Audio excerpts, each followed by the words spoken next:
प्रोनेसिस investor academy के इस brand new video में आप सभी का बहुत बहुत स्वागत है। लास्ट वीक मैंने डिफेंस म्यूचुअल फंड्स पे एक डिटेल वीडियो पब्लिश किया था।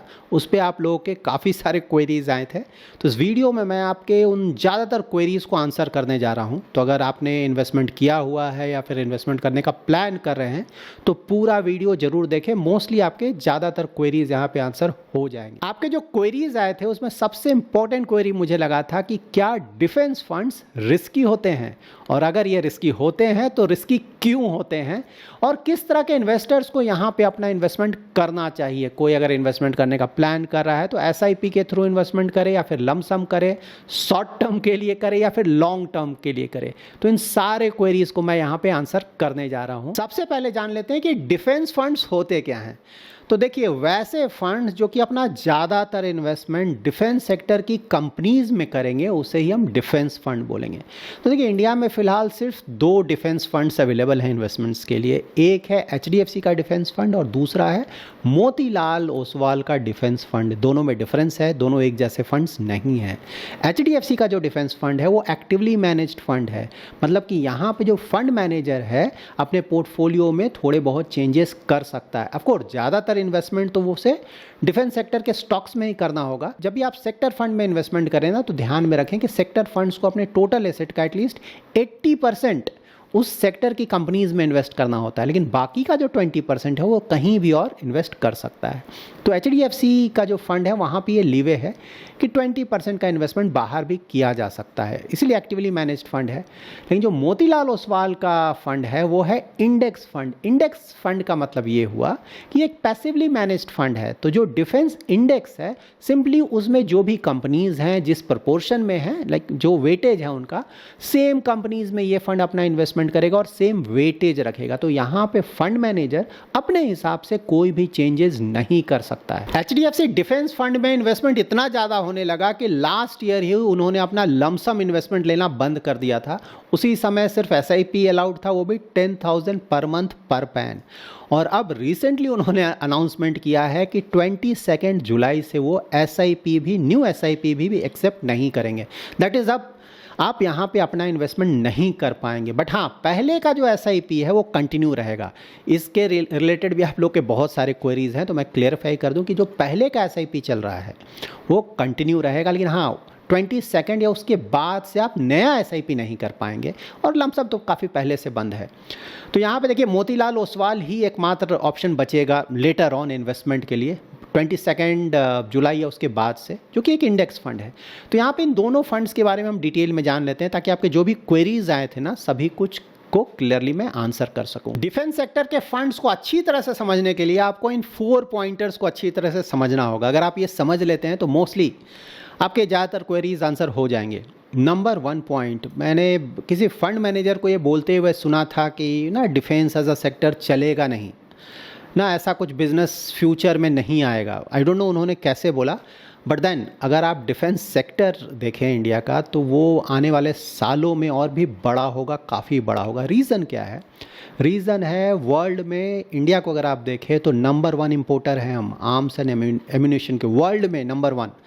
क्योंकि हमारे यहाँ ज़्यादा बनता नहीं था, इसलिए हम ज़्यादातर इंपोर्ट करते थे, और रिक्वायरमेंट तो बहुत है। एक तरफ चाइना बैठा हुआ है, दूसरी तरफ पाकिस्तान बैठा हुआ है, और फ्यूचर में यू नेवर नो, बांग्लादेश, अभी तो फेवरेबल गवर्नमेंट है, लेकिन गवर्नमेंट चेंज होगा तो वहाँ से प्रॉब्लम आ सकते हैं। तो हमें रिक्वायरमेंट है, बहुत ज़्यादा रिक्वायरमेंट है, और उस रिक्वायरमेंट को पूरा करने के लिए जो करंट गवर्नमेंट है उसने डिसाइड किया है कि हम ज़्यादा इंपोर्ट नहीं करेंगे। हम ट्राई करेंगे कि ज़्यादा से ज़्यादा बिजनेस जो लोकल कंपनीज़ हैं, इंडियन कंपनीज़ है, उसको देंगे।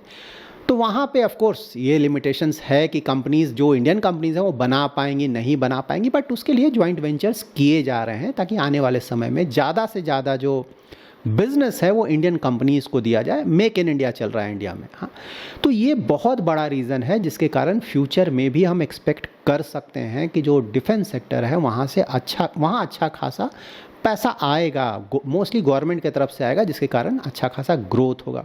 और ये नहीं, हाँ देखिए, इंडिया को अगर सुपर पावर बनना है ना, तो वहाँ पे हमारा डिफेंसेस स्ट्रांग होना ही चाहिए। बस यहाँ पे सिर्फ ये करना है कि जो हम इंपोर्ट कर रहे हैं, हमें डिफेंस इक्विपमेंट तो चाहिए ही, या तो आप इंपोर्ट करो या फिर इंडिया में बनाओ।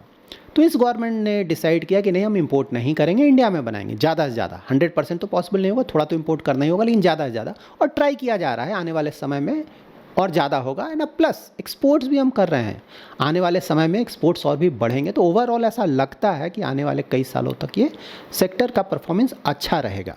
लेकिन यहाँ पे सेकंड क्वेरी क्या है? सेकंड क्वेरी ये है कि कुछ लोगों का कमेंट आया कि ये लॉन्ग टर्म तक चलेगा, कहीं कोई प्रॉब्लम नहीं है ये सेक्टर। देखिए, ऐसा बोलना सही नहीं होगा शायद कि प्रॉब्लम नहीं आ सकता है। इंडिया 1947 में ही आज़ाद हो गया था ना, उसके बाद देखें तो बहुत सारे प्रॉब्लम्स आए। इंडिया को काफ़ी सारे वॉर्स झेलना पड़ा है ना, चाइना के साथ हुआ, पाकिस्तान के साथ हुआ, बहुत प्रॉब्लम्स हुए। लेकिन वहाँ पे गवर्नमेंट्स ने ना, जो इंडियन डिफेंस कंपनीज़ है, कोई बहुत ज़्यादा ध्यान नहीं दिया। अगर ध्यान दिया होता तो हम वर्ल्ड के नंबर 1 इंपोर्टर नहीं होते अभी, हाँ, डिफेंस इक्विपमेंट्स के। तो इस बात को आप ध्यान में रखें। अभी जो सिनारियो चेंज हुआ है, पहले डिफेंस कंपनीज़ का तो कोई खास रिटर्न आता नहीं, जो भी 1-2 साल में रिटर्न आया है, इसलिए फंड्स भी पॉपुलर हो गए। देखिए, करेंट गवर्नमेंट यहाँ पे ध्यान दे रहा है ना, टेलविंड आ रहा है, यहाँ पे हेल्प मिल रहा है गवर्नमेंट की तरफ से। लेकिन अगर मान लीजिए यही गवर्नमेंट है, अगर इसने अपना पॉलिसी चेंज कर दिया ना कि नहीं, ये मैं इंपोर्ट ही ज़्यादा करूँगा, बिल्कुल ये पूरा सेक्टर प्रॉब्लम में आ जाएगा। या फिर मान लीजिए कुछ सालों के बाद गवर्नमेंट चेंज हो जाता है, तो वो ना पॉलिसी चेंज कर सकता है, बोलेगा नहीं मैं इंपोर्ट करूँगा, इंडियन कंपनीज़ ना क्वालिटी अच्छा नहीं है, ये बोला जा सकता है। या फिर बहुत ज़्यादा डिले हो रहा है बनाने में, मेरे पास उतना टाइम नहीं है, मैं इंपोर्ट करूँगा इमीडिएटली। कुछ भी हो सकता है, पॉलिसी है, गवर्नमेंट डिपेंडेंट है। तो इस बात को आप ध्यान में रखें। ऐसा बोल देना कि नहीं ये सेक्टर तो हमेशा अच्छा चलेगा, इंडिया का रिक्वायरमेंट है सही है, लेकिन रिक्वायरमेंट पूरा करने का तरीका ये भी है कि आप इंपोर्ट करो। तो इस गवर्नमेंट ने ये चेंज लाया है कि नहीं, हम इंपोर्ट नहीं, हम ज़्यादा से ज़्यादा घर में ही बनाएंगे, देश में ही बनाएंगे। तो वो एक मेजर चेंज हुआ। तो ऑफकोर्स जब तक ये पॉलिसी बना रहेगा कि नहीं, इंडियन कंपनीज़ को ही ज़्यादा बिजनेस देंगे, वही बनाए, तब तक हाँ, तब तक माना जा सकता है कि आने वाले कई सालों तक इस सेक्टर का परफॉर्मेंस अच्छा रहेगा। नंबर 3 पॉइंट है limited number of stocks in this sector. देखिए, अभी भी ये सेक्टर छोटा है, मतलब पहले आपको पता है ना, पूरा तो इंपोर्ट हो रहा है, तो कोई खास डेवलपमेंट हुआ नहीं है सेक्टर में।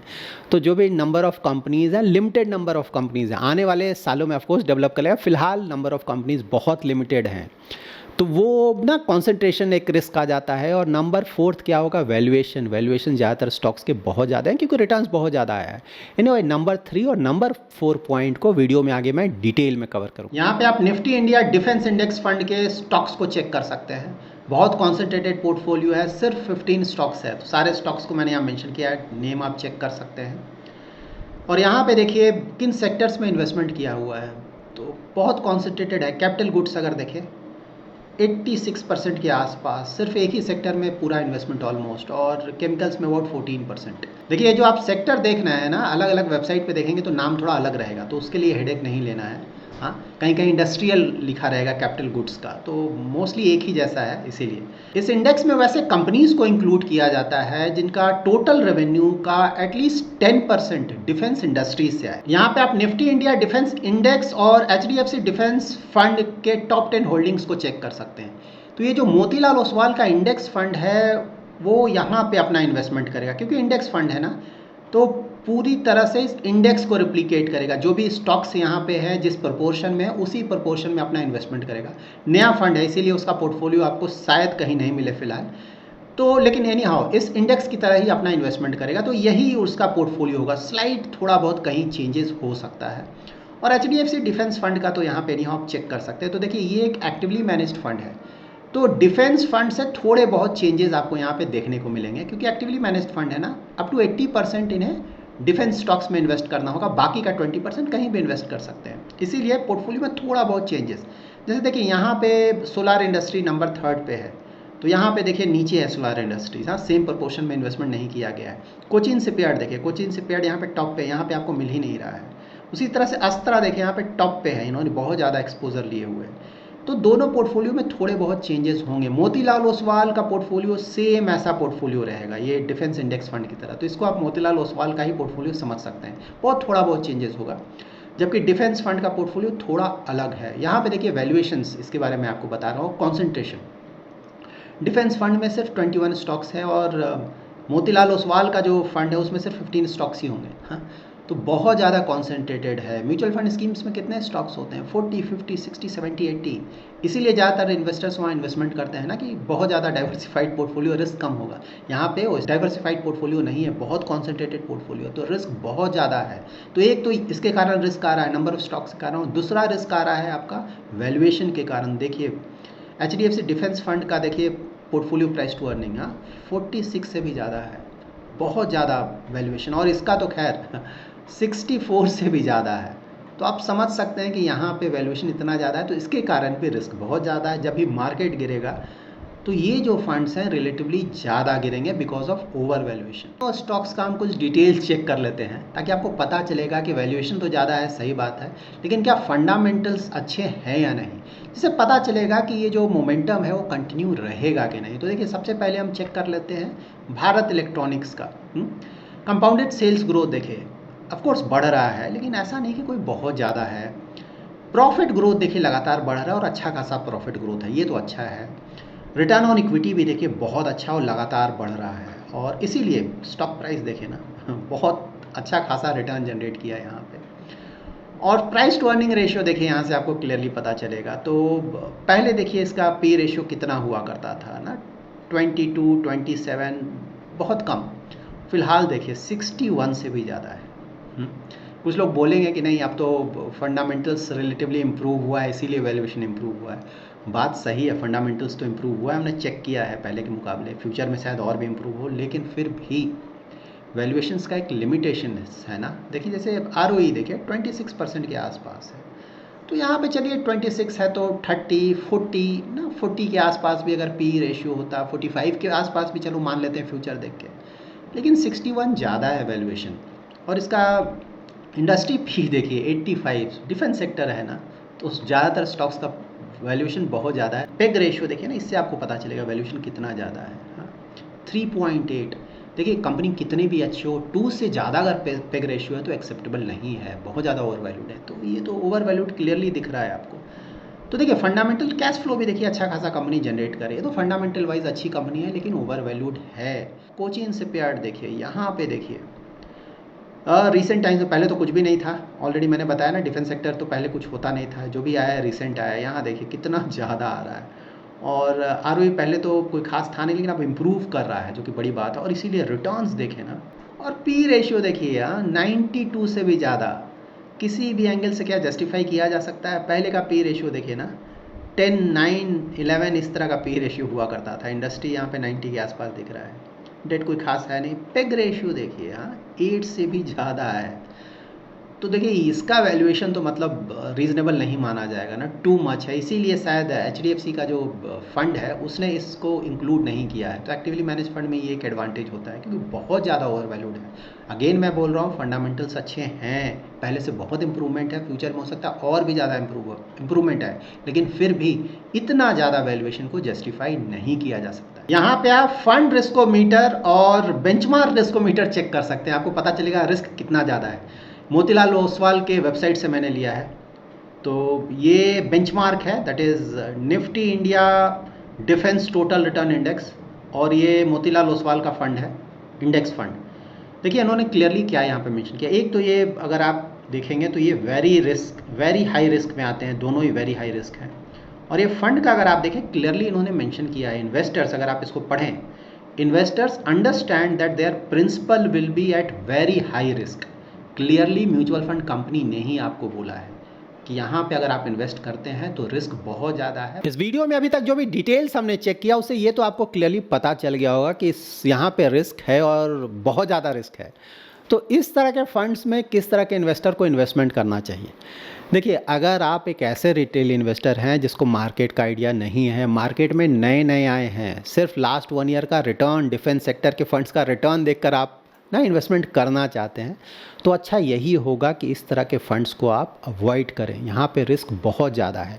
इस तरह के फंड्स जो हैं सेक्टर फंड्स उसी तरह के इन्वेस्टर के लिए सूटेबल माने जाते हैं जिसको मार्केट का अच्छा आइडिया है, पर्टिकुलर सेक्टर का अच्छा आइडिया है, सालों से मार्केट में है, या फिर अगर आप किसी एक्सपर्ट का हेल्प लेते हैं तो एक्सपर्ट की हेल्प से आप यहाँ पे कर सकते हैं। बट अगर आपको बिल्कुल भी आइडिया नहीं है, बिल्कुल नए हैं, तो आइडियली आपको यहाँ पे इन्वेस्टमेंट नहीं करना चाहिए। क्यों नहीं करना चाहिए? ऑलरेडी आपको पता चल गया होगा, रिस्क बहुत ज़्यादा है, कॉन्सेंट्रेटेड पोर्टफोलियो है, रिटर्न ऑलरेडी बहुत ज़्यादा आ चुका है, और फिलहाल ये गवर्नमेंट डिपेंडेंट है। अगर पॉलिसीज़ में कुछ चेंजेज आते हैं तो उसके कारण यहाँ पे प्रॉब्लम फ्यूचर में आ सकता है। तो जिसे मार्केट का आइडिया है मोस्टली वो समय रहते शायद निकल जाए, लेकिन अगर आइडिया नहीं है तो शायद आप सही समय पे नहीं निकल पाएंगे। तो वहाँ पे हो सकता है मे बी आपका प्रिंसिपल अमाउंट भी कम हो सकता है। अगर आप सेक्टर और थीमेटिक फंड्स में अपना इन्वेस्टमेंट करना चाहते हैं और जानना चाहते हैं कि इन्वेस्टमेंट करते वक्त आपको किन किन बातों का ध्यान रखना चाहिए, तो इस पर ऑलरेडी एक डिटेल वीडियो मैंने पब्लिश किया हुआ है, उसका लिंक मैं डिस्क्रिप्शन में दे दूंगा। उस वीडियो को वहाँ से आप वॉच कर सकते हैं। नाउ अगर कोई ऐसा इन्वेस्टर है जिसे मार्केट का अच्छा नॉलेज है, डिफेंस सेक्टर का भी आइडिया है, सालों से इन्वेस्टमेंट कर, अगर वो इन्वेस्टमेंट करना चाहता है तो एसआईपी करे या लमसम करे। देखिए फिलहाल अगर मार्केट कंडीशंस देखें तो बहुत ज़्यादा ओवर वैल्यूएशन है यहाँ पे, तो लमसम ज़्यादा करने का मतलब नहीं बनता है। अच्छा होगा एसआईपी रूट या फिर 6 मंथ्स का एसटीपी रूट, वो ज़्यादा अच्छा होगा। बहुत बड़ा पैसा एक साथ फिलहाल डालना शायद सही नहीं हो, क्योंकि यहाँ से अगर मार्केट गिरता है तो ये जो डिफेंस सेक्टर के स्टॉक्स हैं जो इनका वैल्यूएशन बहुत ज़्यादा हो गया है, वो रिलेटिवली मार्केट से ज़्यादा गिरेंगे। तो इस बात को आप ध्यान में रखें। शॉर्ट टर्म या लॉन्ग टर्म, देखिए यहाँ पे अगेन आपके नॉलेज पे डिपेंड करता है, सेक्टर का नॉलेज आपको कैसा है। ज़्यादातर जो सेक्टर फंड्स होते हैं ना वो शॉर्ट टर्म का इन्वेस्टमेंट होता है, क्योंकि इस साइकिल में चलते हैं ना। अगर साइकिल फेवरेबल है, that is economic condition favourable है, तब वो सेक्टर बहुत अच्छा करेगा, थीम बहुत अच्छा करेगा, तब तक आप अपना इन्वेस्टमेंट रखें। और जब देख रहे हैं कि नहीं वो साइकिल चेंज करने वाला है, इकोनॉमिक कंडीशंस चेंज करने वाला है, उसमें आप निकल जाएंगे। क्योंकि अगर उस समय बने रहें तो जो भी रिटर्न्स आपका बना है मोस्टली वो चला जाएगा। तो इसीलिए बोला जाता है बहुत अच्छा आइडिया आपको होना चाहिए। तो यहाँ पे देखिए फिलहाल अगर आप देखें तो नॉलेज पे डिपेंड करता है, इन्वेस्ट करेंगे और फिर वेट करेंगे कि मार्केट कंडीशंस कैसा चलता है।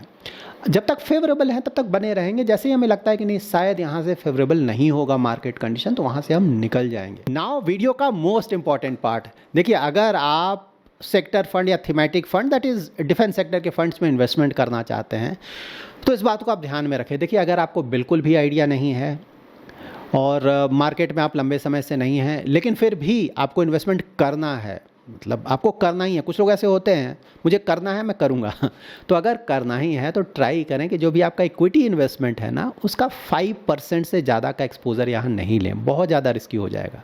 ठीक है, वो ट्राई आउट करके देखें। एक ये हो सकता है। दूसरा, अगर आपको अच्छा खासा आइडिया है, आप रिस्क भी काफ़ी ज़्यादा ले सकते हैं, तो ट्राई करें कि टोटल जो आपका इक्विटी पोर्टफोलियो हो उसका अप टू 10% तक का एक्सपोजर ले। So that's it in this video. So mostly मैंने ज़्यादातर क्वेरीज को आंसर कर दिया। इसके बाद भी अगर कोई क्वेरी है तो आप कमेंट में ज़रूर मेंशन करें। मैं इस टॉपिक से रिलेटेड जब भी नेक्स्ट वीडियो बनाऊंगा तो ट्राई करूंगा उन सारे क्वेरीज को आंसर करने का। अगर आपको ये वीडियो पसंद आया है, कोई भी वैल्यू एडिशन हुआ है, तो ज़रूर लाइक एंड शेयर करें। पहली बार हमारे यूट्यूब चैनल पर आए हैं तो ज़रूर सब्सक्राइब करें।